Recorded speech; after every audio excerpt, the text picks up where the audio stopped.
Mukunda jewellers మొట్టమొదటి factory outlet ఇప్పుడు కూకట్పల్లి, కొత్తపేట్, సోమాజిగూడ మరియు ఖమ్మంలో. నాన్నగారు అమ్మగారి మధ్య ఎలా ఉండేది సార్? వాళ్ళిద్దరు కాంట్రాస్టా? ఎలా మామూలుగా భార్యాభర్తలు 90% ఆపోజిట్ క్వాలిటీస్ ఉంటాయి అంటారు. వాళ్ళిద్దరి మధ్య ఎలా ఉంటుంది? ఆపోజిట్ క్వాలిటీస్ అంటే my mother was very generous women అండి. హస్బెండ్ సైడ్ వాళ్ళందరినీ చాలా బాగా చూసుకునేది. అందరూ మా ఇంట్లోనే ఉండేవారు. సో సోర్స్ ఆఫ్ ఏమైనా కాన్ఫ్లిక్ట్ వస్తే అక్కడి నుంచే రావాలి కదా మామూలుగా. అవునవును. ఇది అత్తగారు లేకపోతే వాళ్ళ సైడ్ నుంచి కోడలు ఏంటి దూరంగా ఉంది అని ఇక్కడికి వెళ్ళి కంప్లైంట్ చేయటం, ఇక్కడ వీళ్ళు ఏమో కోపం రావటం, ఆ గొడవలు ఉండేవి కాదు. బికాజ్ మై మదర్ బాగా చూసుకునేది వాళ్ళందరూ. మా ఇంట్లో ఎప్పుడైనా 20 మంది ఉండేవారు. మేము 7 మంది కదా, కాక 15 మంది ఉండేవారు.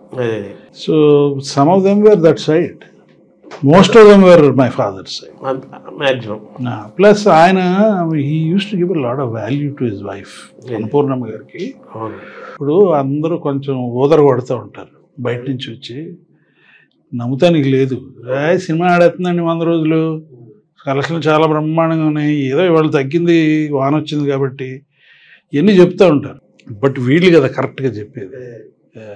So she use to be a good critic and వినేవారు. అండ్ వాళ్ళకి ఆ డిస్కషన్ ఉండేది. అంటే ప్రాక్టికల్గా ఉండేవారు కదా నాన్నగారు యాక్చువల్గా. అండ్ ఆమెను మాత్రం ఎప్పుడూ పెడస్టల్ మీద పెట్టేవారు, పైకి పెట్టేవారు. అదే అంటే ఆవిడ ఒక అంబుడ్స్మెన్ లాగా ఈ సినిమా బాగుందని బాగలేదని, లేకపోతే ఇది బాగుందని ఇది బాగలేదని, ఈ పాత్ర అయితే మీకు బాగుందని బాగలేదని ఆవిడ విమర్శ చేసేవారు, ఆయన తీసుకుండేవారు కదా. ఎందుకంటే నేను మీరెవరు చెప్తానికి అనే యాటిట్యూడ్ ఉండేది కాదు. అది మంచి లక్షణం కదండి. అందరూ the best qualities.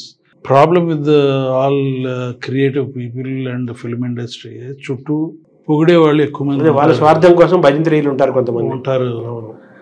But more important people who criticise. నిజమైన శ్రేయభిలాషులు మంచి చెడు విమర్శిస్తారు, స్వార్థపరులు వాళ్ళ స్వార్థం కోసం ఏదో సపోర్ట్లు కొట్టి అద్భుతం అని చెప్పేసి.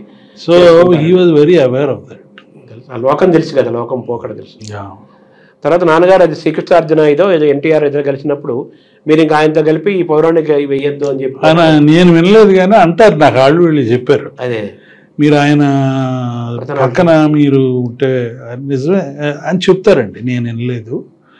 It must be true. ఆమె అట్ట చెప్పేది మరి.